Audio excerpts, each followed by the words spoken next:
ஓம் விக்னேஸ்வரா போற்றி. ஓம் நவகரனார்களே போற்றி. மகர ராசி நேயர்களுக்கு வணக்கம். மகர ராசி உத்திராடம், திருவோணம், அவிட்டம் நட்சத்திரம் அடங்கிய ராசி மண்டலம். கர்மஸ்தானம், தொழில் ஸ்தானம், காலப்புருஷ சக்கரத்தின் 10ஆம் இடம். நல்லா இருக்குங்க. இன்று முதல் நல்லா இருக்குது. மார்ச் 19 முதல் நல்லா இருக்குது. தலையெழுத்து மாறுது. பிரம்மன் எழுதிய தலைவிதி மாறுது. பிரம்மன் இந்த பிரபஞ்சத்தை படைச்சது தான் யுகாதி பண்டிகை. அதாவது மார்ச் 11 இன்றைக்கி பங்குனி மாதம் 5ஆம் தேதி வியாழக்கிழமை, குருவாரம். இன்று யுகாதி பண்டிகை. இன்று முதல் உங்களுக்கு நல்லா இருக்கும். ஏன்னா அந்த பிரபஞ்சத்தை பிரம்மா படைச்சது யுகாதி தான். தெலுங்கு வருடப்பிறப்பு, கன்னட வருடப்பிறப்பு அப்படிம்பாங்க. இந்த தாய்மொழி பேசுகிற சகோதரர்களுக்கு, தாய்மார்களுக்கு அனைவருக்கும் நன்றி. மகர ராசியின் தலைவிதி மாறுது. தலைவிதி எப்படி சார் மாறும் அப்படிங்கிறீங்களே? அப்படின்னா கஷ்டம் தீரும். சரியா நேயர்களே, நீங்கள் 3 நட்சத்திரத்தில் பிறந்திருந்தாலும் சரி, எந்த லக்கணத்தில் பிறந்தாலும் சரி, தசாபுத்தி என்ன நடந்தாலும் சரி, செவ்வாய் திசை, ராகு திசை, குரு திசை, சனி திசை, புதன் திசை, கேது திசை, இந்த ஆர்டரில் நடந்தாலும் சரி, கொஞ்சம் மாற்றம் இருக்குது. கிரக நிலைகள் நல்ல மாற்றம் இருக்குது. சூரியன், செவ்வாய் அடுத்தடுத்து நல்ல நிலைமைக்கு போகிறாங்க.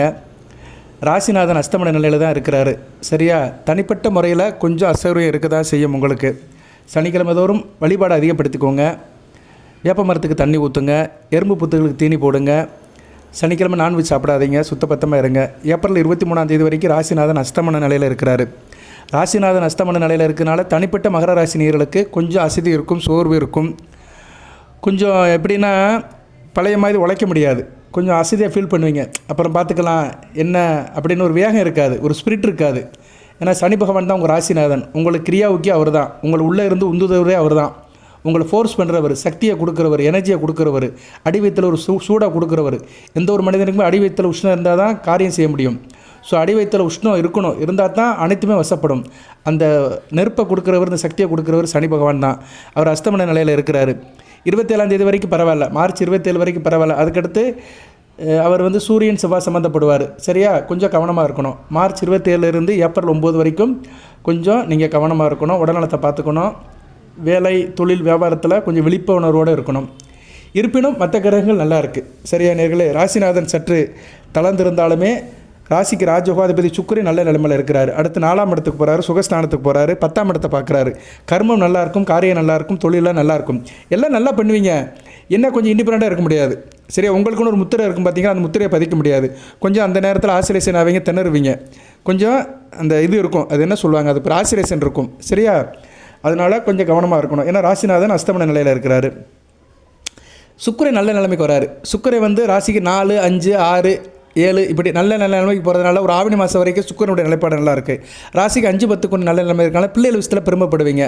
உங்கள் பிள்ளைகள் விஷயத்தில் நல்ல சந்தோஷமான நிகழ்ச்சிகளை காதல் கேட்பீங்க. அவங்களுடைய காரியங்கள் நல்லாயிருக்கும். பிள்ளைகளுக்காக நீங்கள் எடுக்கிற காரியங்கள், முயற்சிகள் அனைத்துமே திருவினையாகும். உங்கள் குழந்தைகள் கொஞ்சம் வயசு பிள்ளைங்கன்னா படிப்பு சம்மந்தப்பட்ட காரியம் நல்லாயிருக்கும். வயதானவர்களால் திருமண அமைப்பு நல்லாயிருக்கும். வேலைக்கு போகிறாங்கன்னா அவங்க வேலைகள் நல்லாயிருக்கும். அவங்க தனிப்பட்ட வாழ்க்கை நல்லாயிருக்கும். ஸோ பிள்ளைகளால் பெருமைப்படுவீங்க. அடுத்து நீங்கள் செய்கிற காரியம், தொழில், வியாபாரம் நல்லாயிருக்கும். சுக்கிரன் ஓரளவு நல்ல நிலைமையில் இருக்கிறாரு. அடுத்து 4ஆம் இடம், அடுத்து 5ஆம் இடம் ஸ்தானபலம் வருவார். அடுத்து 6ஆம் இடத்துக்கு போனாலும் பரவாயில்ல. குரு கூட சேர்ந்து நல்ல அமைப்பை பார்ப்பார். தூரதேச அமைப்புகள், வெளிநாடு, வெளிமாநில தொடர்புகள்லாம் அடுத்தடுத்து நல்லா நடக்கும். குருவை சுக்கிரன் சுபத்தைப்படுத்துவார். 6ஆம் இடத்துல இருக்கிற குரு சுபச்செலவில் கொடுத்துருந்தார், ஒரு அலைச்சலை கொடுத்துருந்தார். அதை ஒரு இதுக்கு உண்டாக்குவார் சுக்கிரன். சரியா? ஒரு காரணத்துக்கு உண்டாக்குவார். எதுக்குமே ஒரு காரணம் வேணுமில்ல, அந்த காரணத்தை சுக்கிரன் உண்டாக்குவார். குரு சுக்கிர இணைவு 6ஆம் இடத்துல ஓரளவு நல்ல பலன்களை கொடுக்கும்.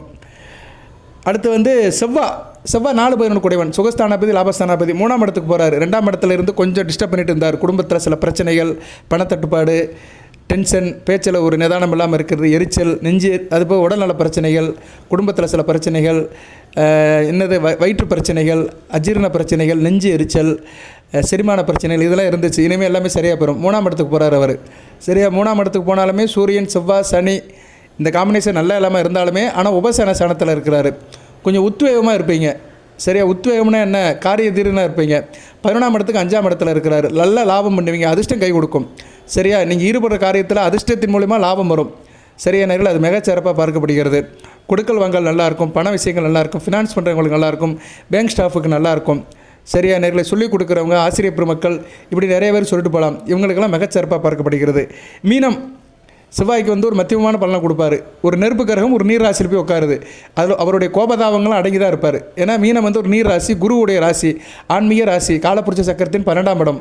அயன சயன போகஸ்தானத்தில் சூரியன், செவ்வாய், சனி பகவான் இவங்க 3 பேருமே இருக்கிறதுனால கொஞ்சம் ஓரளவு எப்படி இருப்பீங்கன்னா, வீரமாகவும் இருப்பீங்க, விவேகமாகவும் இருப்பீங்க, ஃபோர்ஸாகவும் இருப்பீங்க, கொஞ்சம் உஷ்ணமாகவும் இருப்பீங்க. ஏன்னா சூரியன் 3ஆம் இடத்துல இருக்கிறனால கொஞ்சம் அந்த ஒரு இது இருக்கும், கான்ஃபிடென்ட் இருக்கும், ஓவர் கான்ஃபிடென்ட் இருக்கும்.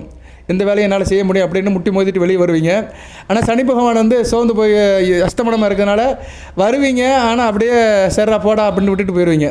எப்படி காம்ப்ரமைஸ் ஆயிடுவீங்க. ஒரு விஷயத்துக்கு ரொம்ப பேசணும்னு நினைப்பீங்க, அவனை பார்த்தா 4 கேள்வி கேட்கணும், லெஃப்ட் ரைட் வாங்கணும்னு நினச்சி கிளம்பி போவீங்க. ஆனால் போன இடத்துல ஆஃப் ஆயிடுவீங்க, புஷ்ஷுன்னு போயிடுவீங்க. ஏன்னா சனி பகவான் வந்து அஸ்தமன நிலையில் இருக்கிறதுனால அந்த இதை குறைச்சிடுவார், வீரியத்தை குறைச்சிடுவார். சரியா, அவங்களை அடுத்து செயல்படுத்த விட மாட்டார். ஸோ இப்படி அமைப்பெல்லாம் சில பேருக்கு இருக்கும். சரியா, அதுக்கு தான் என்ன சொல்லுவாங்கன்னா, காலில் கல்லை கட்டி நடக்கிற மாதிரி அப்படிம்பாங்க. நம்ம ஃப்ரீயாக நடக்கிறதுக்கும் காலில் கல்லை கட்டி நடக்கிறதுக்கும் வித்தியாசமாக இருக்கும். நடையில் வந்து வேகம் குறைஞ்சி போயிடும், ஒரு தளர்ச்சி வந்துடும், ஒரு தாமதம் வந்துடும். ரைட் நேரில் இப்படி கலவை பலங்கள்லாம் இருக்கும். இன்னும் இப்படிலாம் சொல்லிகிட்டு இருக்கிற தலைவிதி மாறுதுங்களே, எப்படி தலைவிதி எப்படியா மாறும் எப்படி மாறும்னா, 3ஆம் இடத்துல வந்து உபசேன ஸ்தானத்தில் பாவகிரகங்கள் 3ஆம் இடத்துல இருக்குது. சனி பகவான் ராசிநாதன் இருந்தாலுமே அவர் ஒரு பாவகிரகம் தான். அவர் 3ஆம் இடத்துல இருக்குது, நல்ல அமைப்பு தான். சூரியன் 3ஆம் இடத்துல இருக்குது, நல்ல அமைப்பு தான். செவ்வாய் 3ஆம் இடத்துல இருக்குது, நல்ல அமைப்பு தான். சுக்கிரன் 4ஆம் இடத்துல இருக்கலாம், 5ஆம் இடத்துல இருக்கலாம், 6ஆம் இடத்துல இருக்கலாம். 7ஆம் இடத்துல இருந்தாலும் ராசியை பார்ப்பார். 8ல் தான் இருக்கக்கூடாது. 8ஆம் இடத்துக்கு ஆவணி மாதத்துக்கு மேலே தான் வருவார். சிம்மத்துக்கு வரும்போது அப்புறம் பார்த்துக்கலாம். ஸோ இப்போ இந்த அடுத்து வருகின்ற ஆவணி மாதம் வரைக்கும் பிரம்மன் எழுதிய தலைவிதி கொஞ்சம் மாறும். இந்த பங்குனி, சித்திரை, வையாசி, ஆனி, ஆடி, ஆவணி இந்த மாதம் வரைக்கும் நல்லாயிருக்கும். இதில் புதன் ஒருத்தர் இருக்கிறார், நல்ல மனுஷன், நல்ல கிரகம். புதன் வந்து ஒரு வித்யாகாரகன், அறிவன். பொண்ணு கிடைச்சாலும் புதன் கிடைக்காது. அப்பேற்பட்ட புதன் வந்து இப்போ வக்கர நிதியில் இருக்கிறாரு. அடுத்து வந்து 9ஆம் தேதிக்கு மேலே அவர் வந்து ராசிக்கு 3ஆம் இடத்துக்கு போயிடுவார். அவரும் வந்து 3ஆம் இடத்துக்கு போயிட்டாருன்னா சூப்பராக இருக்கும். அடி கொடுத்தாலும் பிடி கொடுக்க மாட்டீங்க, ஆள் கபடியாக இருப்பீங்க, கழுவுறு மண்ணில் நழுவிடுவீங்க, நல்லா இருக்கும். சூரியன், செவ்வாய், புதன் நல்லா இருக்கும். அரசு சம்மந்தப்பட்ட காரியங்கள், டெக்னாலஜி பற்றி சம்மந்தப்பட்ட காரியங்கள், சயின்ஸ் சம்மந்தப்பட்ட காரியங்கள், விவசாயம் சம்மந்தப்பட்ட காரியங்கள், ரியல் எஸ்டேட் பிஸ்னஸ் சம்மந்தப்பட்ட காரியத்தில் கொடி கட்டி பரப்பீங்க. அதில் வந்து எப்படின்னா கமர்ஷியலாக அடிப்பீங்க. ஏன்னா புதன் வந்து ஒரு கமர்ஷியலான கிரகம், வியாபார நுட்பமுள்ள கிரகம், வணிக தொடர்புள்ள கிரகம். சூரியன், செவ்வாய், புதன் குரு வீட்டில் இருக்கிறது வந்து ஓரளவு நல்ல பலன்களை கொடுக்கும். இதில் புதன் வந்து பரிவர்த்தனை யோகம் ஆவார். இதுதான் பெரிய பியூட்டி. உங்கள் ராசிக்கு 6, 9 குடைவன் வந்து 3ஆம் இடத்துல வந்து உபசேன ஸ்தானத்தில் பரிவர்த்தனை யோகத்தில் இருப்பார். அவர் வீட்டில் குரு வீட்டில் அவர் இருக்கிறார். ஏன்னா மிதுனத்தில் குரு இருப்பார், மீனத்தில் புதன் இருப்பார். பரிவர்த்தனை யோகம் நல்லா இருக்கும். நீசபங்கம் வரை அடைவார். நீசமாகி பரிவர்த்தனை யோகத்தால் நீசபங்கம் அடைகிறதுனால உங்களுக்கு வந்து பிரம்மன் எழுதிய தலை விதி ஒரு பக்கம் மாறினாலும் புதன் ஒரு புத்திகாரகன், புத்தி நல்லபடியாக வேலை செய்யும். சரியா, 3ஆம் இடத்துலேருந்து 9ஆம் இடத்தை பார்க்கறதுனால காரிய வெற்றி இருக்கும், காரிய அனுகூலம் இருக்கும், பேரு புகழ் நல்லா இருக்கும். உங்களை நல்லா உங்களுக்குன்னு தனி ஒரு இண்டிவிஜுவாலிட்டி இருக்கும். ஒரிஜினாலிட்டிஸ் நெவர் ஃபெயில்டு சொன்ன மாதிரி தனித்தன்மை தோற்று போகாது. உங்கள் முத்திரை பதிப்பீங்க. ஏப்ரல் 9ஆம் தேதிக்கு மேலே உங்கள் முத்திரையை பதிக்கிறதுக்கு ஒரு பொன்னான காலமாக இருக்குது. அடுத்தடுத்து புதன் நிகழ்வு நல்லா தான் இருக்குது. அவர் வந்து 4ஆம் இடம், 5ஆம் இடம், 6ஆம் இடம் சொந்த வீட்டில் போய் குருவோடு சேருவார். ஸோ புதனுடைய நிகழ்வு நல்லா இருக்குது. ஸோ இதெல்லாம் வச்சு பார்க்கும்போது மகர ராசிக்கு இவ்வளோ நாளாக இருந்த நெருக்கடியெலாம் குறைஞ்சி நல்ல விதமாக பார்க்கப்படுகிறது. சரியா, அடுத்து சூரியனும் உச்ச வீட்டுக்கு தான் போகிறாரு. 3ஆம் இடத்துலேருந்து 4ஆம் வீடு மேசத்துக்கு உச்ச வீட்டுக்கு போகிறாரு. செவ்வாய் 3ஆம் இடத்துலேருந்து 4ஆம் வீடு தன்னுடைய மூலத்திருவின ஆட்சி வீட்டுக்கு போகிறாரு. சுக்கிரன் 4ஆம் இடத்துலேருந்து 5ஆம் வீடு தன்னுடைய ஆட்சி வீடு ரிஷபத்துக்கு போகிறாரு. இவங்க எல்லாரும் எங்கே போய் சேர போகிறாங்கன்னா குரு கிட்ட போய் சேர போகிறாங்க, ரெஃபரன்ஸ் ஆர போகிறாங்க. முதல் சுக்கிரன் போவார், அடுத்து வந்து சூரியன் போவார், அடுத்து புதன் போவார், அடுத்து செவ்வாய் போவார். ஸோ இந்த 4 கிரகங்களுமே குருவை போய் சந்திப்பாங்க. குருவை எந்த அளவுக்கு இந்த கிரகங்கள்லாம் சந்திக்குதோ அந்த அளவுக்கு இந்த கிரகங்கள்லாம் ஃப்ரெஷ் ஆகும். முதல் சுக்கிரை சந்திக்கும் போது உங்களுக்கு 5, 10ஆம் இடம் ஃப்ரெஷ் ஆகும். ஏன்னா குரு வந்து ஒரு இயற்கை சுபர், அவர் ஒரு கோல்டு மாதிரி. சரியா, அவர் வந்து எப்படி ஒரு பன்னீர் மாதிரி. சரியா, பன்னீர் பால் மாதிரி. சரியா, ஒரு சுத்தமான ஒரு திரவம் மாதிரி. அவர்கிட்ட எதை கொடுத்தாலுமே அது வந்து பரிசுத்தமாக ஆக்கப்படும். அவர் எல்லாத்தையுமே வந்து அப்படி பரிசுத்தமாக்கி விட்டுருவார். குருவோட சேர கிரகங்கள் எல்லாமே வந்து பரிசுத்தமாக்கப்படும். அந்த விதியின்படி சுக்கிரன் போய் சேர்ந்து பரிசுத்தமாவார். சுக்கிரன் ஏற்கனவே ஒரு சுபர் தான், இயற்கை சுபர் தான், குருவுக்கு நிகரானவர் தான். இருந்தாலும் நல்லா சேரும். என்ன 6ஆம் இடங்கிறது கொஞ்சம் இதுதான். 6ஆம் இடங்கிறது மறைவு ஸ்தானம். சரியா, ஆனால் சுக்கிரனுக்கு பரவாயில்ல, தான் வீட்டுக்கு மறையாமல் இருப்பார். சுக்கிரனுக்கு ஒன்றும் பிரச்சனை இல்லை. தான் வீட்டுக்கு 2ஆம் வீட்டில் இருப்பார். உங்கள் ராசிக்கு 10ஆம் வீட்டுக்கு 9ஆம் வீட்டில் இருப்பார். ஸோ சுக்கிரன் குரு இணை வந்து மகர ராசிக்கு எப்பயுமே நல்லாயிருக்கும். தான் வீட்டு ஆதிபதி விஷயத்தை எடுத்து செய்வாங்க, அதிசயத்தை கொடுப்பாங்க, தொழில் ஒரு முன்னேற்றத்தை கொடுப்பாரு. ஸோ சுக்கிரன் வந்து தான் வீட்டுக்கு மறையாமல் குருவோட சேரும்போது நல்லாயிருக்கும் அந்த காலகட்டம். ஆனால் அதுக்கு இன்னும் நாட்கள் இருக்குது. பட் இன்னும் ஒரு ஜோதிடர் என்ற முறையில் பின்னாடி வரதை முன்னாடியே சொல்கிறேன். இதை தாங்க சொல்லணும். சும்மா பலன் சொல்கிறதெல்லாம் பெரிய விஷயமே கிடையாது. மகர ராசிக்கு அள்ளி எவ்வளோ வேணாலும் சொல்லலாம். இப்போ நான் சொல்கிறது உங்களுக்கு பரிபூர்ணமாக அப்படியே நிற்குமான்னு சொல்ல முடியாது. நான் வந்து ஒரு இதை தான் சொல்கிறேன். நான் சொல்கிறது மேக்ஸிமம் வந்து அந்த கிரகங்களுடைய அமைப்பை தான் சொல்லுவேன். கிரக சஞ்சாரம், அந்த சஞ்சாரம் பண்ணும்போது அந்த கிரகங்கள் எந்தெந்த கிரகத்தை கூட சேருது, அதனால் என்ன பெனிஃபிட்டு, சாதக பாதங்களை தான் சொல்லுவேன். கிரக சேர்க்கை தாங்க பலன்கள்லாம் என்னென்ன அர்த்தம்னா கிரக சேர்க்கைகள் தான் பலன்கள். சரியா? 2 இருண்ட மேகங்கள், காரிருள் கருப்பாக இருக்கிற மேகங்கள் ஒன்றுக்கு ஒன்று முட்டினா தான் மழை பெய்யும். அந்நேரம் தான் ஒளி மின்னல் வரும். சரியா? மேகங்கள் தங்களுக்குள்ளே மோதும் போது, நீர்குண்ட மேகங்கள் கருமேகங்கள் மோதும் போது தான் மழை வரும். அது மாதிரி நல்ல கிரகங்கள் சேரும்போது தான் நல்ல பலன்கள் கிடைக்கும். கெட்ட கிரகங்கள் சேரும்போது கெட்ட பலன்கள் கிடைக்கும். அந்த வேத ஜோதிடத்தின் விதிப்படி சுக்கிரை வந்து குருவோடு சேரும்போது 6ஆம் இடத்துல சேர்ந்தாலுமே தான் வீட்டுக்கு மறையாமல் தான் இருப்பார். சரியா? அதனால் அந்த வீட்டு ஆதிபத்திய காரியத்தை எடுத்து செய்வார். இது வந்து விதி நம்பர் 1. சரியா? ஏன்னா 5, 10 கூடையவன். மகர ராசிக்கு ராஜயோகாதிபதி. மகர ராசிக்கு ஒன்று நல்லது நடக்கணுமா, முதல்ல வந்து நிற்கிறவர் சுக்கிரன் தான். நீங்கள் எந்த லக்கணத்தில் பிறந்தாலும் சரி, முதல்ல வந்து நிற்கிறவர் சுக்கிரன் தான். அதுவும் வந்து மகர ராசியில் வந்து கும்ப லக்கணம் மகர லக்கணத்துக்கு ரொம்ப வேண்டியவர். நீங்கள் மகர ராசி மகர லக்கணம் கும்ப லக்கணத்தில் பிறந்தீங்கன்னா சுக்கிரை வந்து நம்பர் 1 பலனை கொடுப்பாரு. அடுத்து வந்து மிதுனம் கன்னி, இந்த 2 லக்கணத்துக்கும் நல்ல பலன்களை கொடுப்பாரு. அடுத்து வந்து துலாம் ரிஷிகத்துக்கும் துலாம் ரிஷபத்துக்கும் நல்ல பலன்களை கொடுப்பாரு. மற்ற லக்கணத்துக்கு நிபந்தனைக்கு உட்பட்டு தான் கொடுப்பாரு. மேச லக்கணத்துக்கு சூப்பர் பலனை கொடுப்பாரு. விருச்சிக லக்கணத்துக்கு நிபந்தனைக்கு உட்பட்டு தான் கொடுப்பாரு. தனுசு மீனத்துக்கு அந்தளவு நல்ல பலன்களை கொடுக்க மாட்டார். கடக சிம்மத்துக்கும் அந்தளவு நல்ல பலன்களை கொடுக்க மாட்டார். ஸோ சுக்கிரனால் பாதிக்கப்படுற மகர ராசி நேயர்கள் யாருன்னு பார்த்தோம்னா, கடக லக்கணம், சிம்ம லக்கணம், தனுசு லக்கணம், மீன லக்கணம், இந்த 4 லக்கணத்தில் பிறந்த மகர ராசி நேயர்களுக்கு சுக்கிரன் அந்தளவு பலன்களை கொடுக்க மாட்டார். இது வந்து எழுதப்பட்ட விதி. இவங்களுக்கு தான் வந்து இந்த குரு திசை வந்து நல்லா இருக்காது. ஏன்னா சுக்கிரன் வீட்டில் போய் குரு உட்காந்துருப்பார். நிறைய பேருக்கு நடக்கும். சரியா? நிறைய பேருக்கு நடக்கும். இல்லைன்னா சுக்கிரனுடைய லக்கணத்தில் குரு உட்காந்துருப்பார். துலா லக்கணத்தில் பிறந்திருப்பாங்க, ரிஷப லக்கணத்தில் பிறந்திருப்பாங்க. அவங்களுக்கெல்லாம் வந்து குரு திசை நல்லா இருக்காது. இப்போ நிறைய பேருக்கு அந்த அமைப்பு இருக்கும். என்கிட்ட ஜாதகம் பார்க்குற ஜாதகத்தை நிறைய பார்த்துருவேன் நான். பொதுவாக சுக்கிர திசை குரு புத்தியில் மகர ராசி கடைசி காலத்தில் தான் வரும். சில பேருக்கு வராமல் கூட போயிடலாம். குரு திசை சுக்கிர புத்தியில் நிறைய பேர் மாட்டிகிட்டு இருப்பாங்க.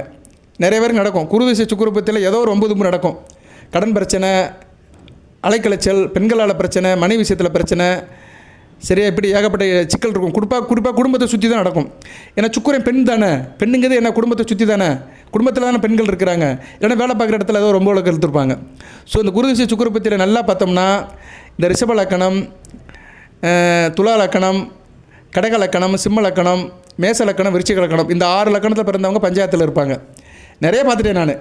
நேற்று கூட ஒரு ஜாதகத்தில் செக் பண்ணேன். கரெக்டாக அந்த குரு திசை சுக்கிர புத்தியில் கரெக்டாக அவருக்கு பிரச்சனை. ஜாதகம் பார்க்க வந்தார், எல்லாம் சொல்லி நான் அனுப்பிவிட்டேன். ஸோ நம்ம வந்து அனுபவ ரீதியாக தினமும் 4-5 ஜாதகம் பார்க்கறதுனால நமக்கு தெரிஞ்சு போயிடும். சரியா? நேரில் இந்த கோச்சாரத்துக்கு பலன் சொல்கிறதெல்லாம் பெரிய விஷயம் கிடையாது. ஏன்னா நீங்கள் திருப்பி கேட்க போகிறீங்க, என்ன சொல்லுவீங்க, நீங்கள் சொல்கிறதெல்லாம் ஒன்றும் நடக்க மாட்டேங்கும்பீங்க. சில பேர் நடக்குதுமாங்க, சில பேர் வந்து லைக் பண்ணுவாங்க, சில பேர் வந்து அப்ரிஷியேட் பண்ணுவாங்க, சில பேர் அவங்க சொந்த கதையெல்லாம் கேட்பாங்க. இப்படி தான் நடக்கும் கமெண்ட் பாக்ஸில். மற்றபடி யாரும் ஒன்றும் சொல்ல முடியாது. ஆனால் ஒரு ஜோதிடர் என்கிறது வந்து யதார்த்தத்தை சொல்லணும், உண்மையை சொல்லணும்.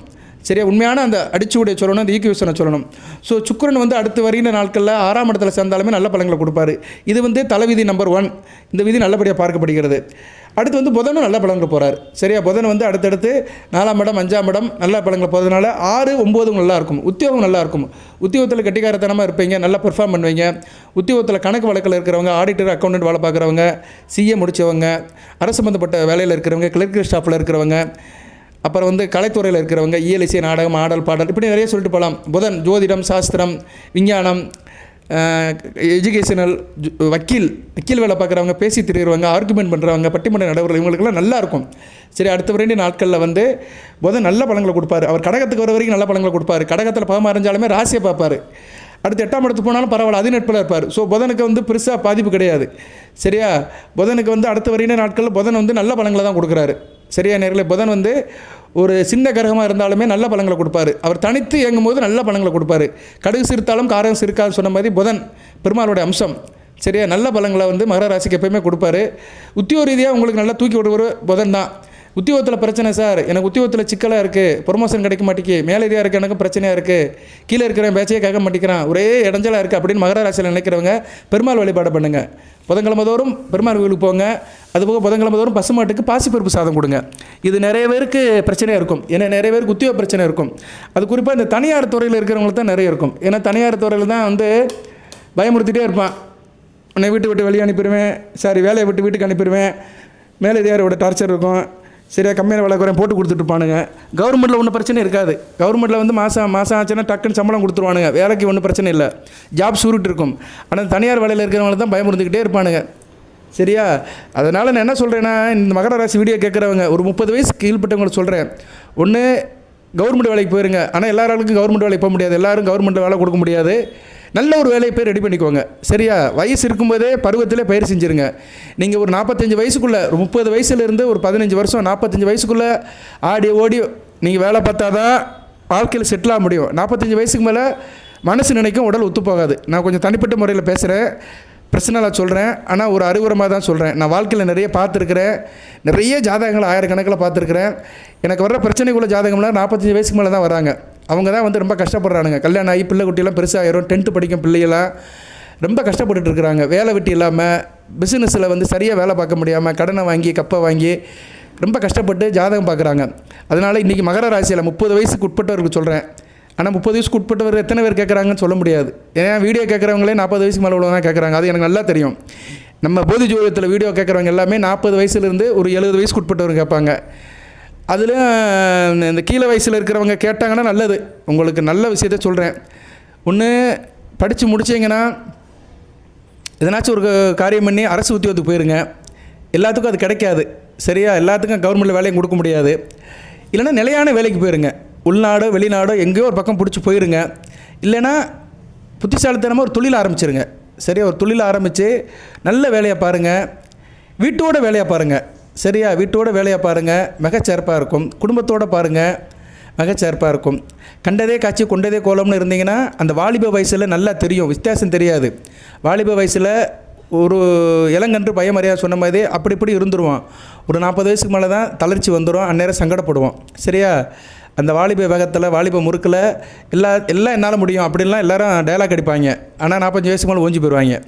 சில பேர் சொல்லுவாங்க, என் பொண்டாட்டி நான் என்ன சொல்லுவாங்க, அந்த காலத்தில் சொல்லுவாங்க, என் பொண்டாட்டி நான் சைக்கிள் ரிக்ஷா விட்டுனாச்சும் காப்பாற்றிக்கிடுவேன், வண்டி மாடு அடிச்சுனாச்சும் காப்பாற்றிக்கிடுவேன், மாடு இழுத்துனாச்சும் காப்பாற்றிக்கிடுவேன், ஏன்னா உடம்புல சக்தி இருக்குன்னு சொல்லுவான். 45 வயசுக்கு மேலே எல்லாம் ஆஃப் ஆயிரும். சரியா? வசனம் பேசலாம் வெட்டி பேச்சு வீரனாக இருந்து விட தம்பி அப்படி சொன்ன மாதிரி தயவுசெய்து மகர ராசி நேயர்களுக்கு இந்த வீடியோ மூலமாக சொல்கிறேன், அகலமாக உழுவதை காட்டிலும் ஆழமாக உழுங்க. சரி? அறிவுபூர்வமாக ஒரு வேலையை தேர்ந்தெடுத்துக்கோங்க. புதன் அதுக்கு நல்ல வழியை கொடுப்பாரு. இப்போ புதன் சஞ்சாரம் நல்லா இருக்கிறதுனால வேலை தேடுறவங்க நல்ல ஒரு வேலையை தேடி இப்போயே போயிருங்க. சரியா? சில சேக்ரிஃபைஸ் பண்ணிங்கன்னா நல்லாயிருக்கும். குறிப்பாக இந்த பாலிடெக்னிக் படிக்கிறவங்க, இந்த 3 வருஷம் கோர்ஸ் பாலிடெக்னிக் தொழில்நுட்பம் படிக்கிறவங்களாம் வெளிநாடு இல்லைனா வெளி மாநிலத்தில் போய் வேலைக்கு செட்டில் ஆயிருங்க. உள்ளூரில் எவனும் வந்தாலும் சம்பளம் கொடுக்க மாட்டாங்க. சரியா? அதனால் வெளி மாநிலத்துக்கு போய் ஒரு 5 வருஷம் இல்லைன்னா ஒரு 10 வருஷம் இருந்துட்டு வந்தீங்கன்னா வாழ்க்கை செட்டில் ஆயிரும். சரியா நேயர்களே? ஓகே, இது வந்து நான் ஜோதிட பலன்கள்னு சொல்லலை, பொது வாழ்க்கையில் இது தேவைப்படும், நிறைய பேருக்கு தேவைப்படும். அதனால் அந்த ஒரு அறிவுரை மாதிரி சொல்கிறேன். அடுத்து புதன் நம்பர் 2 தலைவிதி நம்பர் 2 மாறுது. அடுத்து செவ்வாய் நல்ல நிலைமை தான் போகிறாரு. சரியா? செவ்வாய் வந்து 3ஆம் இடம் 4ஆம் இடம், சொந்த வீட்டில் இருந்தாலும் பரவாயில்ல, ஒரு இயற்கை பாவகிரகம் ராசிக்கு 4ஆம் இடத்துல இருக்கலாம். 5ஆம் இடத்துக்கு போனாலும் பிரச்சனை இல்லை, சுக்கிர வீட்டில் தான் இருப்பார். காதல் செவ்வாய், காதல் தித்திக்கும் சுவைக்கும் இனிக்கும். அடுத்து குருவோட சேர்ந்து குருமங்கள யோகாவார். குருவோட செவ்வாய் சேர்றதுக்குள்ளைக்கும் குரு பயிற்சி ஆயிரும். சரியா? ஏன்னா செவ்வாய் 1.5 மாதத்துக்கு ஒரு தரம் போகாது. செவ்வாய் இன்னும் 3ஆம் இடத்துக்கே போகல, அங்கே ஒரு 1.5 மாதம் இருப்பார். அதுக்கடுத்து மேசத்தில் 1.5 மாதம் இருப்பார். அவர் மேசத்தோடு ரிஷபத்துக்கு போகிறதுக்கு முன்னாடியே குரு வந்து உங்கள் ராசிக்கு வந்துடுவார். உங்கள் ராசிக்கு 7ஆம் இடத்துக்கு வந்து ராசி பார்க்க ஆரம்பிச்சிடுவார். ஸோ செவ்வாய் வந்து அந்த அளவுக்கு டார்ச்சர் பண்ண மாட்டார். அடுத்து சூரியன் வந்து மகர ராசிக்கு ஆகாத கிரகம் தான், அட்டமாதிபதி தான். இருந்தாலும் வந்து அவர் 4ஆம் இடத்துல உச்சம் அடைவார். பரவாயில்ல, ஒரு பாவகிரகம் என்ற முறையில், அறப்பாவர் என்ற முறையில் அவர் 4ஆம் இடம் 5ஆம் இடம் அதுக்கடுத்து இங்கே போவார். சரி? ஆனி மாதம் வந்து குருவை சந்திப்பார். குரு பயிற்சிக்கு முன்னாடியே குருவை சந்திப்பார். யார்? சூரியன். பரவாயில்ல, சூரியன் வந்து 4ஆம் தர யோகத்தை கொடுப்பார். ஸோ உங்களுக்கு தலைவிதி மாறுதலில் வந்து முதல் வந்து சுக்கிரன், 2 புதன், 3 செவ்வாய், 4 சூரியன்.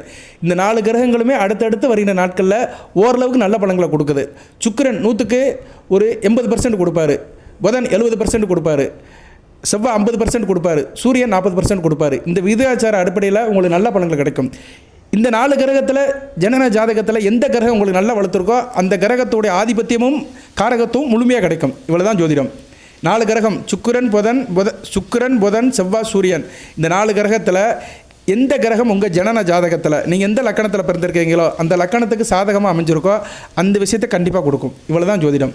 இப்போ உதாரணத்துக்கு சொல்கிறேன், நீங்கள் மகர ராசி மேச லக்கணத்துக்கு வந்து சூரியன் அப்பல் கற்ற யோகர். சுக்கிரன் அதுக்கடுத்தவர், புதன் நல்லது செய்ய மாட்டார்.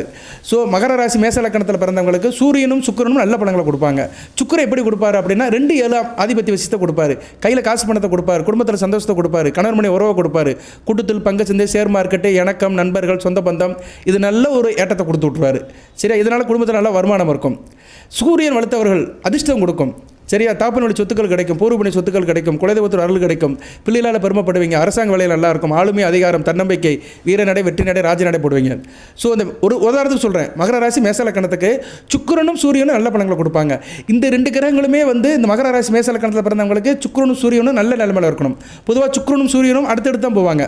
சரியா, இப்போ நீங்கள் மகர ராசி மேச லக்கணம், சரியா, உங்களுக்கு வந்து சுக்கிரனும் சூரியனும் எங்கே சார் இருக்கும் அப்படின்னு பார்த்தோம்னா, சுக்கிரனும் சூரியனும் 2ஆம் இடத்துல கூட இருக்கலாம். 2ஆம் இடத்துல ரிஷபத்தில் சுக்கிரன் சூரியன் வந்து நல்ல பலன்களை கொடுப்பாங்க. ஏன்னா சூரியன் வந்து அங்கே வந்து ஸ்தான பலம் பரவாயில்லையோ சுக்கிர வீட்டில் இருந்து சுபத்துவமாக இருப்பார். சரியா, நல்ல அமைப்பு. இவங்களுக்கெல்லாம் வெளிநாட்டு வேலை கிடைக்கும். ஏன்னா ராசிக்கு 5ஆம் இடத்துல இருப்பார், லக்கணத்துக்கு 2ஆம் இடத்துல இருப்பார். வெளிநாட்டு வேலையில் அதிர்ஷ்டம் கிடைக்கும், அதிர்ஷ்டத்தில் நல்ல பணம் சம்பாதிப்பாங்க. இந்த சுக்கிரனையும் சூரியனையும் குரு பார்க்கணும். குரு எங்கேருந்து சார் பார்க்கணும்? குரு எங்கேருந்து பார்க்கலாம்? குரு வந்து கன்னியிலேருந்து பார்த்தா சூப்பராக இருக்கும். சரியா, கண்ணியிலிருந்து பார்க்கணும். கண்ணியிலிருந்து 9ஆம் பார்வையை பார்த்தாரு வச்சுக்கோங்களேன், சூப்பராக இருக்கும். அருமையான அமைப்பு. சரியா, நல்ல அமைப்பாக பார்க்கப்படுகிறது. இவ்வளோ தான் ஜோதிடம். சரியா நேர்களே, இது வந்து ஒரு உதாரணத்துக்கு சொல்கிறேன். அடுத்து மகர ராசி, நீங்கள் எந்த லக்கணத்தில் பிறந்திருக்கிறீங்க? மகர ராசியில் வந்து நீங்கள் வந்து கடக லக்கணத்தில் பிறந்திருக்கீங்க. உதாரணத்துக்கு நல்ல அமைப்பு. மகர ராசி கடக லக்கணத்தில் பிறக்கிறது கொடுத்து வைக்க வேண்டும். ஏன்னா ராசியில் இருக்கிற சந்திரன் லக்கணத்தையே பார்ப்பார், சொந்த வீட்டையே பார்ப்பார். ஸோ மகர ராசி கடக லக்கணத்தில் பிறப்பது நல்ல அமைப்பு தான். ஆனால் அந்த கடக லக்கணத்தில் பிறந்தவங்களுக்கு சூரியனை செவ்வாய் நல்ல பலன்களை கொடுப்பாங்க. சூரியன் 2 கூடையவன், தன குடும்ப வாக்குஸ்தானாபதி. செவ்வாய் வந்து ராஜ யோகாதிபதி, நல்ல பலன்களை கொடுப்பாரு. 5, 10 கூடையவன், 5, 10 கூடையவன், அதிர்ஷ்ட சேனாபதி, கர்ம சேனாபதி. அந்த செவ்வாயும் சூரியனும் வந்து நல்ல நிலைமையில் இருந்தான்னு வச்சுக்கோங்களேன், இந்த கடக லக்கணத்தில் பிறந்தவங்களுக்கு அடுத்த 2 காலத்தில் செவ்வாயும் சூரியனும் நல்ல பலன்களை கொடுப்பாங்க. இவ்வளோதாங்க, இன்னும் பெரிய விஷயம்லாம் கிடையாது. நான் திருப்பி சொல்கிறதெல்லாம் என்னென்னா, ராசி பலன் வந்து இந்த பொது வழியில் சொல்கிற ராசி பலன்லாம் உங்களுக்கு நிற்கணும்னா, கோச்சாரத்தில் நல்ல நிலைமையில் உள்ள கிரகங்கள் உங்கள் ஜாதகத்தில் நல்ல நிலைமையில் இருந்துச்சுன்னா கண்டிப்பாக நல்ல பலன்களை கொடுத்துரும். யார் தடுத்தாலும் அது நிற்காது. 1000 கைல்கள் மறைத்து நின்றாலும் ஆதவன் மறைவதில்லை, ஆணைகளிட்டே யார் தடுத்தாலும் அலைகடல் ஓய்வதில்லை. இது அப்படியே நடக்கும். சரியா, அதுபோல் கோச்சாரத்தில் அந்த கிரகங்கள் ஜனன ஜாதகத்தில் இருக்கிற அமைப்பில் போகும்போதும் நல்ல பலன்கள் கிடைக்கும். இப்போ உதாரணத்துக்கு சொல்கிறேன், நீங்கள் மகர ராசியில் பிறந்திருக்கிறீங்க, ரிஷப லக்கணம். சரியா, 12ஆம் இடத்துல சனி பகவான் இருக்கிறார். இப்போ சில பேருக்கு சனி திசை நடக்கும். 12ஆம் இடம் மேசத்தில் இருப்பார், லக்கணத்துக்கு 12ஆம் இடம், ராசிக்கு 4ஆம் இடம். இப்போ அடுத்து சனி பகவான் அதில் தான் போவார். அந்நேரம் சனி திசையில் உங்களுக்கு நல்ல பலன்கள் நடக்கும். சரியா, ஏன்னா அவர் கோச்சாரத்தில் ஜனன ஜாதகத்தில் இருந்த இடத்துல மறுபடியும் கோச்சாரத்தில் போகிறாரு. அப்போ வந்து தாக்கத்தை கொடுப்பாரு. இன்னொரு விஷயமும் இருக்குது, உங்கள் ஜனன ஜாதகத்தில் உள்ள கிரகங்கள் மீது குருவும் சனி பகவான் போகும்போது நிறைய மாற்றங்கள் நடக்கும். ஏன்னா இந்த கோள்கள்லாம் வருட கோள்கள். இதில் குரு வந்து இயற்கை சுபர், சனி பகவான் இயற்கை பாவர், ஆதிபத்தியத்துக்கு ஏற்ற மாதிரி பலன்களை கொடுப்பாங்க. இதெல்லாம் வந்து என்னென்னா, சனியும் குருவும் உங்கள் ஜனன ஜாதகத்தில் கோச்சாரத்தில் எந்த வீட்டில் இருக்கிறாங்களோ அந்த வீட்டுக்கு மேலே போகும்போது, ஜனன ஜாதகத்தில் எந்த வீட்டில் இருக்கிறாங்களோ அந்த வீட்டில் கோச்சாரத்தில் வரும்போது நல்ல பலன்களை கொடுப்பாங்க. அந்த இடத்துக்கு ஏற்ற மாதிரி பலன்களை கொடுப்பாங்க, லக்கணத்துக்கு ஏற்ற மாதிரி கொடுப்பாங்க. சரியா, இது நிறைய பேருக்கு புரியாது. சரியா, புரிஞ்சால் எல்லோரும் ஜோசியராயிடலாம், பட் தெரிஞ்சவங்களுக்கு ஓரளவு புரியும். சரி, இதுதான் உண்மை. இப்படி தான் பலன்கள் நடக்கும், மற்றபடிலாம் பலன்கள்லாம் நடக்காது. நிறைய பேர் நம்ம வீடியோவை கேட்க மாட்டாங்க, இருந்தாலும் ஏதோ சொல்லிட்டு இருக்கிறேன், ஒன்றும் புரிய மாட்டேன், கமர்ஷியலாக சொல்ல மாட்டேங்கிறான் அப்படிம்பாங்க. இதுக்காக தான் நான் அந்த லக்கி நம்பர் அதிர்ஷ்ட நம்பர்லாம் போடுறேன், அப்படின்னாச்சும் பார்க்கட்டும்னு. ஏன்னா இதே சொல்லிட்டு இருந்தோம்னு வச்சுக்கோங்களேன், உங்களுக்கு வந்து சங்கடமாக இருக்கும். இப்போ எல்லாத்துக்கும் என்னென்னா லக்கி நம்பரு, எனக்கு அது அடிக்கணும் இது அடிக்கணும், ஈஸியாக பணக்காரன் ஆகணும், அதுக்கு தான் நினைக்கிறாங்க. அப்படிப்பட்டவங்களாம் கனவு கோட்டையில் இருங்க. லக்கி அடிக்கிறதுக்கெல்லாம் ஜாதகத்தில் இடம் இருக்கணும். சரியா, ஜாதகத்தில் இடம் இருந்தால் தான் அடிக்கும். இல்லைனா நீங்கள் தலை குப்புற இருந்தாலும் சரி, ஊசி முனையில் தவறு இருந்தாலும் சரி, சத்தியமாக நடக்காது. லக்கு அடிக்கணும்னா நான் சொல்கிற அமைப்பெல்லாம் ஜாதகத்தில் இருக்கணும். சரியா, அந்த கிரகங்கள் கோச்சாரத்தில் நல்ல நிலைமை வச்சுன்னா கண்டிப்பாக லக் அடிக்கும். நிறைய பேருக்கு புரிய மாட்டேங்குது. ரைட்டு, புரியாதவங்க புரியாமல் இருங்க. இப்போ வந்து உத்திராட நட்சத்திரத்துக்கு எப்படி சார் இருக்குது, விதி நம்பர் மாறுறதுனால, தலைவிதி மாறுறதுனால உத்திராட நட்சத்திரத்துக்கு எப்படி இருக்குன்னு ஒவ்வொரு நட்சத்திரத்துக்கு சொல்கிறேன். அடுத்து வருகின்ற இந்த பங்குனி மாதம் யோக நாட்களையும் சொல்கிறேன், அதிர்ஷ்ட நாட்களையும் சொல்லிட்டு வீடியோ நிறைய பண்ணுறேன். ஏன்னா இதே 24 நிமிஷம் ஆகிப்போச்சு. உத்திராட நட்சத்திரம் நல்லா இருப்பீங்க. சரியா, அடுத்தடுத்த கட்டத்தை நோக்கி நடந்து போவீங்க. திருவோணமாக அவிட்டம் கொஞ்சம் பொறுமையாக இருங்க, உங்களுக்கும் சொல்கிறேன் நான். சரியா, கேளுங்க, விருப்பம் இருக்கிறவங்க கேளுங்க. உத்திராட நட்சத்திரத்துக்கு வந்து என்ன முதல் நட்சத்திரமாக இருக்கிறதுனால இந்த காலகட்டம் நல்லாயிருக்கும். சூரியன் நல்ல பலன்களை கொடுப்பாரு. சரியா, நெருக்கடியிலேருந்து வெளியே வந்துடுவீங்க. நல்ல ஒரு வாய்ப்புகள் தேடி வரும். அரசாங்க வழி காரியங்களை நல்லபடியாக வெற்றியை கொடுக்கும். அரசியல்வாதிகளுக்கு செல்வாக்கு உயரும். உங்கள் கட்சியோட தலைமை ஆதரவு கிடைக்கும், நல்லபடியாக இருக்கும், தொண்டர்களோட பலம் கூடும், எலெக்ஷன் டயத்தில் நல்லா பெர்ஃபார்ம் பண்ணுவீங்க, நல்ல விதமாக பார்க்கப்படுகிறது. சில பேருக்கு தேர்தலில் வாய்ப்பு கூட கிடைக்கும், சீட்டு கிடைக்கும், வாய்ப்பு கிடைக்கும், நல்ல விதமாக பயன்படுத்திக்கோங்க. அதுபோக வேலை பார்க்குறவங்க சிப்பந்திகளுக்கு பணியாளர்களுக்கு வந்து எதுவும் பிரச்சனை இருந்துச்சுன்னா தீர்வு வரும், சட்ட பிரச்சனை எது இருந்துச்சுன்னா அதெல்லாம் தீர்வுக்கு வரும். சில பேருக்கு எதிர்பார்த்த மாற்றம் கிடைக்கும், டிரான்ஸ்ஃபர் கிடைக்கும். தொழில் பண்ணுறவங்களுக்கு புதிய தொழில் இந்த காலகட்டத்தில் தொடங்கலாம், அடுத்த லெவலுக்கு போகிறதுக்கு நல்ல ஒரு அறிகுறி இருக்கும். தேவைக்கு பணம் கிடைக்கும், சரியா, அதுக்கு அனுமதியும் கிடைக்கும், சரியா, நல்ல விதமாக பார்க்கப்படுகிறது. வீட்டில் பெரியவரோட ஆதரவு கிடைக்கும், வேலை செய்யும் முயற்சி வெற்றியாகும், சரியா, தொட்ட காரியம் தொடங்கும், காரிய அனுகூலமாகும். வியாபாரத்தில் கைவிட்ட வேலையெல்லாம் மறுபடியும் ஆரம்பிப்பீங்க. வியாபாரம் தொழிலில் சில விஷயத்தை விட்டுருப்பீங்க, அந்த விஷயத்துக்கெல்லாம் இப்போ மறுபடியும் நீங்கள் ஆரம்பிப்பீங்க, நல்ல விதமாக பார்க்கப்படுகிறது. விவசாயிகளுக்கு நல்லாயிருக்கும். ஏப்ரல் 1ஆம் தேதியிலிருந்து விவசாயம், வேளாண் உற்பத்தி துறை எல்லாமே நல்லாயிருக்கும், விளைச்சல் நல்லபடியாக இருக்கும், அதில் எதிர்பார்த்த ஆதாயம் கிடைக்கும். மாணவர்கள் நல்லா படிங்க, சரியா, கவனக்குறைவு இல்லாமல் நல்லா படிங்க, நல்ல விதமாக பார்க்கப்படுகிறது. உத்திராட நட்சத்திரத்துக்கு அடுத்த வரையின நாட்களில் மார்ச் 29, 30 சந்திராஷ்டிரமம் இருக்குது. அன்றைக்கி கொஞ்சம் கவனமாக இருங்க. டாக்குமெண்டேஷன் இதெல்லாம் முக்கியமானது கையெழுத்து போடாதீங்க. உங்களுக்கு அதிர்ஷ்ட தினங்கள் அப்படி பார்த்தோம்னா உத்திராட நட்சத்திரத்துக்கு அதிர்ஷ்ட தினங்கள் வந்து மிகச்சிறப்பாக இருக்குது. அடுத்து நான் அதையும் சொல்லிட்டு வீடியோ நிறைய பண்ணுறேன். March 24, March 28, March 29, March 30, April 1, April 8, April 10 இந்த நாட்கள்லாம் அதிர்ஷ்ட நாட்களாக பார்க்கப்படுகிறது. உத்திராட நட்சத்திரத்துக்கு யோகமுள்ள நாட்கள், தெய்வம் தந்த lucky days March 24, March 28, March 29, March 30, April 1, April 8, April 10 நல்ல நாளாக பார்க்கப்படுகிறது, நல்ல விஷயமா இருக்குது. அடுத்து வந்து இந்த லக்கி நம்பர்லாம் டெய்லி வீடியோ போடுறேன், அதை நீங்கள் பார்த்துக்கோங்க. ஒவ்வொரு நட்சத்திரத்துக்கும் நான் வீடியோ போடுறேன், தினமும் போடுறேன் ஒரு video, lucky days and lucky நம்பர்ஸ்னு போடுறேன், அதை நீங்கள் பார்த்துக்கோங்க. அதில் 27 நட்சத்திரத்துக்கும் 12 ராசிக்கும் அன்றைக்குள்ள பலன்களையும் அன்றைக்குள்ள அமைப்பையும் சொல்லுவேன். அதுதான் ரொம்ப முக்கியம், சரியா. இது வந்து பொதுவாக சொல்கிறேன் நான், சரியா. இதுக்கு ரிலேட்டடாக அதுவும் இருக்கும், அதை நீங்கள் பார்த்துக்கலாம். அடுத்து திருவோண நட்சத்திரத்துக்கு எப்படி சார் இருக்கும் அப்படின்னு பார்த்தோம்னா, திருவோண நட்சத்திரத்துக்கு ஒரு நல்ல லட்சியமாக இருப்பீங்க, சரியா. எல்லச்சனியோட காலம் நல்லா முடிஞ்சிருச்சு, நல்லா இருக்கும், சரியா. இருட்டிலிருந்து வெளிச்சத்துக்கு வருவீங்க. போராட்டமாக இருந்த காலமெல்லாம் முடிஞ்சு போச்சு. தொழில் நல்லபடியாக இருக்கும். தொழில் வியாபாரம் பண்ணுறவங்க, ஃபேக்ட்ரி இண்டஸ்ட்ரி வச்சுருக்கவங்களாம் சிறந்த காலகட்டமாக இருக்கும். சிறு தொழில் பண்ணிட்டு வரவங்களுக்கு நல்ல வருமானம் இருக்கும். அரசியல்வாதிகள், பொதுவாளிகள் இருக்கிறவங்களுக்கு நல்ல ஒரு காலகட்டமாக பார்க்கப்படுகிறது. கொஞ்சம் நிலைமை மாறும், சரியா. இவ்வளோ நாள் ஒரு சங்கடத்தில் இருந்தவங்க, சஞ்சலத்தில் இருந்தவங்களாம் நல்ல நிலைமைக்கு வருவீங்க, நல்ல விதமாக பார்க்கப்படுகிறது. நீண்ட நாள் கனவாகும், சரியா. நேர்களே, குடும்பத்தில் ஒரு நிம்மதி இருக்கும், பண உறவு அதிகமாக இருக்கும், கொடுத்த வாக்கை காப்பாற்றணும்னு நினைப்பீங்க. பழைய கடனெல்லாம் அடைக்கிறதுக்கு நல்ல ஒரு காலகட்டமாக இருக்கும். கடனை அடைச்சி நல்ல நிலைமைக்கு வருவீங்க. விரைய செலவு குறையும், மனதில் ஒரு நிம்மதி இருக்கும். வியாபாரம் தொழிலில் நல்ல ஒரு ஆதாயம் இருக்கும். உத்தியோகத்தில் ஏற்பட்ட சிக்கல்லாம் சரியாக போயிடும். பெண்களுக்கு உடல்நிலை சீராகும், சரியா. குடும்பத்தில் எல்லோரும் சந்தோஷமாக இருப்பீங்க, ஒருத்தருக்கு ஆதரவாக இருப்பீங்க. வேலை பார்க்குற இடத்துல இருக்கிற பிரச்சனைகள்லாம் ஷார்ட் அவுட் ஆயிரும். மாணவர்கள் ஓரளவு படிப்பில் கவனம் செலுத்தணும், சரியா. சந்திராஷ்டிரமம் இருக்குது மார்ச் 30, 31 அன்றைக்கி கொஞ்சம் கவனமாக இருந்துக்கோங்க. டாக்குமெண்டேஷன், கையெழுத்து போடுறது, புதுசாக அக்ரிமெண்ட் ஆரம்பிக்கிறதெல்லாம் பார்த்து செய்யணும். உங்களுக்கு அதிர்ஷ்ட நாட்கள், திருவோண நட்சத்திரத்துக்கு அதிர்ஷ்ட நாட்கள் March 22, March 25, March 29, March 30, March 31, April 2, April 8, April 11 இந்த நாட்கள்லாம் உங்களுக்கு யோகமுள்ள நாட்களாக பார்க்கப்படுகிறது, சரியா நேர்களே. ஸோ திருவோண நட்சத்திரத்துக்கு March 22, March 25, March 29, March 30, March 31, April 2, April 8, April 11 ராஜயோகம் உள்ள நாட்களாக பார்க்கப்படுகிறது. அடுத்து அவிட்டம் நட்சத்திரத்துக்கு எப்படி சார் இருக்குது? அவிட்ட நட்சத்திரத்துக்கு உழைப்புக்கற்ற ஊதியம், சரியா. உழைப்புக்கற்ற ஊதியம் இருக்கும், ஊதியத்துக்கற்ற உயர்வு இருக்கும். இழுபறியான இந்த நெருக்கடியோடு தான் காரியத்தை சாதிப்பீங்க, சரியா. நெருக்கடி இருக்கும், சரியா. இருந்தாலும் ஏப்ரல் 1ஆம் தேதிக்கு மேலே ஒரு மாற்றம் இருக்கும். செவ்வாய் வந்து ஏப்ரல் 1ஆம் தேதி ராசிக்கு 3ஆம் இடத்துக்கு போயிடுவார், உங்கள் நட்சத்திரநாதன். அப்போ ஒரு மாற்றம் இருக்கும், ஒரு உத்வேகம் இருக்கும், காரிய அனுகூலம் இருக்கும், தொட்ட காரியம் தொடங்கும். அது வரைக்கும் ஏப்ரல் 1ஆம் தேதி வரைக்கும் கொஞ்சம் நிலுவையில் தான் இருக்கும், நெருக்கடியாக தான் இருப்பீங்க. எந்த ஒரு விஷயம் செஞ்சாலும் ஆறாமற பொறுமையாக செய்யுங்க, அகலக்கால வைக்காதீங்க, பொறுமையாக இருங்க, சரியா. ஏப்ரல் 1ஆம் தேதிக்கு மேலே ரொம்ப ஒரு ஆச்சரியம் நடக்கும், ரொம்ப மிராக்கிள்லாம் நடக்கும், நம்ப முடியாத காரியங்கள்லாம் நடக்கும். வசதி வாய்ப்புகள் அதிகரிக்கும். உங்களை கண்டுக்கா போனவங்களாம் உங்களை கண்டுக்கிறவாங்க. வீடு தேடி வாய்ப்புகள் வரும். உடல்நிலை சீராகும். தேகாரோக்கிய பிரச்சனை நல்லாயிருக்கும். சொந்த பந்த விஷயத்தில் மது போயிடும். வேலை பார்க்குற இடத்துல மதியார இருப்பீங்க. வேலைக்கேற்ற தகுதிக்கேற்ற வேலை கிடைக்கும். அதேமாதிரி இடமனை வீடு வாங்குறவங்களுக்கு முயற்சி பலிதமாகும். விவசாயம் பண்ணுறவங்களுக்கு நல்லாயிருக்கும். Real estate, building contractor, construction ஃபீல்டில் இருக்கிறவங்களும் மிகச்சிறப்பாக இருக்கும். தொழிலில் புதிய வாய்ப்புகள் வரும். எல்லாம் ஏப்ரல் 1ஆம் தேதிக்கு மேலே தான். தம்பதிகள் ஒருத்தருக்கு புரிஞ்சுக்கிட்டு நல்லபடியாக இருப்பீங்க, சரியா. உத்தியோகத்தில் உயர்வு இருக்கும். குடும்பத்தில் ஒரு நிம்மதி இருக்கும். பணப்புழக்கம் கூடுதலாக இருக்கும். வீட்டுக்கு தேவையான நகை நெட்டெலாம் வாங்கி போடுவீங்க. பெண்கள் நல்ல விதமாக பாராட்டப்படுவார்கள், பாதுகாக்கப்படுவார்கள். அதுமாதிரி வீட்டில் வயசான இருக்கிறவங்களாம் உடல்நலத்தை பார்த்துக்கோங்க. சரியா? மாணவர்கள் கூடுதலாக படிக்கணும். சந்திராஷ்டமம் இருக்குது. மார்ச் 31 சந்திராஷ்டமம் இருக்கனால அவிட்ட நட்சத்திரத்தை பிறந்தவங்க கொஞ்சம் கவனமாக இருங்க. டாக்குமெண்டேஷன் மற்றபடி ஃபைல் இதில் கையெழுத்து போடுறதுலாம் கவனமாக இருக்கணும்.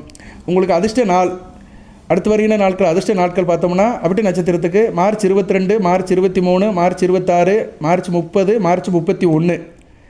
அடுத்து வந்து ஏப்ரல் 8, ஏப்ரல் 9. இந்த நாட்கள்லாம் உங்களுக்கு யோகமுள்ள நாட்களாக பார்க்கப்படுகிறது. March 22, March 23, March 26, March 30, March 31, April 8, April 9. Okay நேயர்களே, இந்த வீடியோ பதிவில் வந்து உங்களுக்கு கிரக நிலையில் சொல்லியிருக்கிறேன். அதுபோக பலன்களையும் சொல்லியிருக்கிறேன், ராசி பலன்களையும் சொல்லியிருக்கிறேன். எந்தெந்த கிரகங்கள் எப்படி காம்பினேஷனில் இருந்தால் சில லக்கண ரீதியாகவும் சொல்லியிருக்கிறேன். அதுபோக அதிர்ஷ்ட எண்களையும் அதிர்ஷ்ட டேட்டையும் சொல்லியிருக்கிறேன், அதிர்ஷ்ட நாட்களையும் சொல்லியிருக்கிறேன். லக்கி நம்பர் சொல்லலை. லக்கி நம்பர் வந்து டெய்லி வீடியோ போடுவேன், அதை நீங்கள் பார்த்துக்கோங்க. சரியா? எல்லாத்தையும் போட்டு கன்ஃபியூஸ் பண்ண வேண்டாம். ஸோ இந்த வீடியோவில் வந்து தலைப்பு வந்து என்னென்னா தலைவிதி மாறுது, பிரம்மன் எழுதிய தலைவிதி மாறுது. அது எப்படின்னு சொல்லியிருக்கிறேன். இது எல்லாத்துக்கும் மேட்ச் ஆகும்னா கண்டிப்பாக மேட்ச் ஆகாது. 100க்கு ஒரு 60 பேருக்கு மேட்ச் ஆகும். மீதி 40 பேருக்கு சரியில்லாமல் தான் இருக்கும்.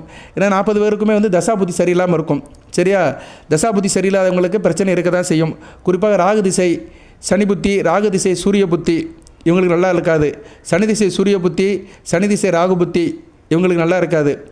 அதுபோக புதன் திசையில் வந்து ராகு புத்தி, புதன் திசை சூரிய புத்தி, புதன் திசை சனி புத்தி இவங்களுக்குலாம் நல்லா இருக்காது. செவ்வாய் திசையில் ராகு புத்தி, செவ்வாய் திசையில் புதன் புத்தி, செவ்வாய் திசையில் சூரிய புத்தி, செவ்வாய் திசையில் சனி புத்தி இவங்களுக்குலாம் நல்லா இருக்காது. இவங்கெல்லாம் வழிபாடு அதிகமாக படுத்திக்கணும். செவ்வாய் திசை வந்து கொஞ்சம் வயசில் நடக்கும். அவிட்ட நட்சத்திரத்துக்கெல்லாம் பிறக்கும்போதே போயிடும். திருவோணத்துக்கு கொஞ்சம் காலேஜில் படிக்கும்போது இருக்கும், ஸ்கூலில் படிக்கும்போது. உத்திராடத்துக்கு கொஞ்சம் வயசில் இருக்கும். ஸோ செவ்வாய் திசை நடக்கிறவங்க செவ்வாய்தோறும் கந்தசேக கவசம் படிங்க, முருகப்பெருமானை கும்பிடுங்க. செவ்வாய் திசைக்கு அதான் சரியா? செவ்வாய் திசை நடக்கிறவங்க ஒரே காரியம் என்ன பண்ணணும்? கந்தசேக கவசம் படிக்கணும். செவ்வாய்க்கிழமை தோறும் பசுமாட்டுக்கு வந்து தோரம்பருப்பு சாதம் கொடுக்கணும். ராகு திசை நடக்கிறவங்க, ராகு திசை ஒரு மத்தியம வயதில் நடக்கும், ஒரு 35-40 வயசுக்குள்ளே நடக்கும். ராகு திசை நடக்கிறவங்க வந்து என்ன பண்ணணும்னா வெள்ளிக்கிழமை தோறும் பசுமாட்டுக்கு வந்து துளி உளுந்த பருப்பு சாதம் கொடுக்கணும். துளி உளுந்த பருப்பு, கருப்பு உளுந்த பருப்பு இருக்குல்ல, அதை சாதத்தில் போட்டு பொங்கி பசுமாட்டு கொடுத்தீங்கன்னா மிகச்சிறப்பாக பார்க்கப்படுகிறது. குரு திசை நடக்கிறவங்க, குரு திசை இப்போதைக்கு வந்து அந்த அளவுக்கு சிறப்பாக இல்லை. மகர ராசிக்கு வருகிற ஜூன் 6ஆம் தேதிக்கு மேலே நல்லாயிருக்கும். குரு பயிற்சி பின்னாடி நல்லாயிருக்கும். இருப்பினும் ஜனன ஜாதகத்தில் குரு நல்லா இருக்கிறவங்களுக்கு நல்லாயிருக்கும். குரு திசைக்கு நான் தனியாக வீடியோ போடுறேன். ஏன்னா குருவுக்கும் மகரத்துக்கும் சம்மந்தமே கிடையாது. ஏன்னா அவர் வந்து 3-12 கூடையவர் தான். எனக்கு என்னன்னு இருப்பார். மகர ராசிக்கு வந்து குரு வந்து நிபந்தனைக்கு உட்பட்டு தான் பலன் தருவார். ராசிக்கு வந்து அவர் பலன் கொடுக்க மாட்டார். மகர ராசிக்கு வந்து குரு வந்து அந்நியன். சரியா? இது நிறைய வீடியோவில் சொல்லியிருக்கிறேன். நிறைய பேர் சொல்லுவாங்க மகர ராசி குரு கொட்டி கொடுப்பாரு, அள்ளி கொடுப்பாரு, கிள்ளி கொடுப்பாருமாங்க. ஒன்றும் கொடுக்க மாட்டார். மகர ராசிக்கு வந்து அவர் வந்து 3-12 கூடையவர் தான். உங்கள் ராசியில் நீசமடைகிறவர். அதனால் குரு வந்து அந்த அளவுக்கு மகர ராசியை கேர் பண்ண மாட்டார். அதனால் நீங்கள் வந்து குரு திசை நடக்கிறவங்க என்ன பண்ணணும்னா கோயில் பக்கம் போனீங்கன்னா யானைகளுக்கு சாப்பாடு கொடுங்க. அதுபோக வந்து வியாழக்கிழமை தோறும் நான்வெஜ் சாப்பிடாதீங்க, சுத்தமாக இருங்க. பசுமாட்டுக்கு வந்து கடலை மிட்டாய் கொடுங்க, இல்லைனா கடலை உருண்டை கொடுங்க வியாழக்கிழமை தோறும். சனிமகா திசை நடக்கிறவங்க ரொம்ப வேண்டியது ராசிநாதனுடைய தசை. சனி திசை நடக்கிறவங்க சனிக்கிழமை தோறும் சைவ சாப்பாடு சாப்பிடுங்க. பசுமாட்டுக்கு வந்து நல்லெண்ணெய் ஊற்றி சாதம் கொடுங்க. சரியா? காக்காவுக்கு ரொட்டி பிஸ்கட் கொடுங்க, மிகச்சிறப்பாக இருக்கும். இதெல்லாம் சின்ன சின்ன காரியங்கள். வேப்ப மரத்துக்கு தண்ணி ஊற்றுங்க. புதன் திசை நடக்கிறவங்க நடக்கும். இந்த அவிட்ட நட்சத்திரத்துக்கு புதன் திசை நடக்கும். புதன் திசை வந்து ஒரு மத்தியமமான பலனை கொடுக்கும். யாருக்கு? மகர ராசிக்கு. ஸோ புதன் திசை நடக்கிறவங்க என்ன பண்ணணும்னா பெருமாள் கோயிலுக்கு போகணும். ஏழை எளிய மாணவர்களுக்கு உதவி பண்ணணும். நிறைய புக்ஸ் படிக்கணும். புராண கதைகள், இதிகாசங்கள் புக்ஸ் படிக்கணும். தினமும் நோட் புக்கில் எழுதணும். சரியா? ஃபோனே நோண்டிட்டு கூடாது, எதனாச்சும் எழுதணும். கையெடுத்து பேனா எடுத்து எழுதணும். அதுபோக வந்து புதன்கிழமை தோறும் பசுமாட்டுக்கு பாசிப்பருப்பு சாதம் கொடுக்கணும். சரியா? நல்ல விதமாக பார்க்கப்படுகிறது. ஏழை மாணவர்களுக்கு உதவி பண்ணலாம். இப்படி நிறைய காரியங்கள் பண்ணலாம். அடுத்து வந்து கேது திசை ரொம்ப வயசான காலத்தில் தான் நடக்கும். சரியா? கேது திசை நடக்கிறவங்க வந்து தினமும் சூரிய நமஸ்காரம் பண்ணுங்க. சரியா? அதுபோல் சர்ப்ப விநாயகரை கும்பிடுங்க. சங்கடகதை சேர்த்தனைக்கு கும்பிடுங்க. தினந்தோறும் வீர கணபதியை வச்சு கும்பிடுங்க. மகர ராசிக்கு உண்டான வீர கணபதி நான் நிறைய பேருக்கு அனுப்பியிருக்கிறேன். ஆயிரக்கணக்கான பேருக்கு படம் அனுப்பியிருக்கிறேன். அந்த வீர கணபதி படத்தை வச்சு கும்பிட்டீங்கன்னா மிகச்சிறப்பாக இருக்கும். சுக்கிர திசையெல்லாம் வராது. உத்திராட நட்சத்திரத்துக்கெல்லாம் சுக்கிர திசை வராது. அவிட்ட நட்சத்திரத்துக்கு வேணால் கடைசி காலத்தில் வரும். கடைசி காலத்தில் வருதோ வரலையோ. சுக்கிர திசை நடக்கிறவங்க வந்து வெள்ளிக்கிழமை தோறும் மகாலட்சுமி தாயை கும்பிடுங்க. பெருமாள் கோயிலுக்கு போனுங்க, தாயாரை கும்பிடுங்க. பசுமாட்டுக்கு வந்து சாப்பாடு கொடுங்க, சக்கரை பொங்கல் கொடுங்க. கன்னி பெண்களுக்கு உதவி பண்ணுங்க. கன்னி பெண்கள் மல்லிகைப்பூ வாங்கி கொடுங்க. அதுபோல் மஞ்சள் குங்குமம் வாங்கி கொடுங்க, மிகச்சிறப்பாக இருக்கும். இதெல்லாம் சின்ன சின்ன கைக்கரியங்கள், சின்ன சின்ன காரியங்கள் பண்ணிங்கன்னா நல்லாயிருக்கும். இதுக்கெல்லாம் போய் ஜோதிடர்லாம் பார்க்க வேண்டிய அவசியம் இல்லை. நமக்கு என்ன திசை நடக்குதோ அந்த திசைக்கு உண்டான தெய்வத்தை வழிபாடு பண்ணிட்டு அந்த சின்ன சின்ன பரிகாரத்தை தொடர்ந்து செய்யணும். அது பரிகாரம்னு சொல்ல முடியாது, செயல்பாடுன்னு வச்சுக்கணும். வாழ்வியல் செயல்பாடு தொடர்ந்து செய்யணும். எப்படி நம்ம வாழ்நாள் வரைக்கும் தினமும் பல்லு வளர்க்குறோம், குளிக்கிறோம், சாப்பிட்றோம்ல, மற்றவங்கள்ட்ட கேட்குறோம்மா பசிக்குதுன்னா சாப்பிட போகிறோம்ல, அது மாதிரி தான் அன்றாடம் பூஜை புனஸ்காரம் பண்ணணும், சில காரியங்களை பண்ணணும். பண்ணிட்டே இருந்தோம்னா நல்லாயிருக்கும். சரியா? நல்ல விதமாக பார்க்கப்படுகிறது. ஓகே நேயர்களே, வாழ்த்துக்கள். எப்படி இருக்குன்னு பார்ப்போம். எது தகவல் இருந்துச்சுன்னா கமெண்ட் பாக்ஸில் போடுங்க. நான் அடுத்து குரு திசைக்கு வீடியோ போடுறேன். சரியா, ஒவ்வொரு திசைக்குமே வீடியோ போடுறேன். ராகு திசை, குரு திசை, சனி திசை, இதுதான் ரொம்ப மெயினாக இருக்கும். புதன் திசைக்கும் போடுறேன். வாழ்த்துக்கள். எல்லாமல்ல இறைவன் மகர ராசி நேயர்களுக்கு, உத்திராடம், திருவோணம், விட்ட நட்சத்திர நேயர்களுக்கு சில சௌபாகியத்தையும் சில ஐஸ்வர்யத்தையும் சில நன்மையிலும் கொடுப்பார். அனைத்து வளங்கள் நலங்களை பெற்று தேகாரோக்கியத்துடன் தீர்க்காலுடன் நீடோடி வாழ்க, நிறைந்த வளம் பெறுக. நன்றி நேயர்களே.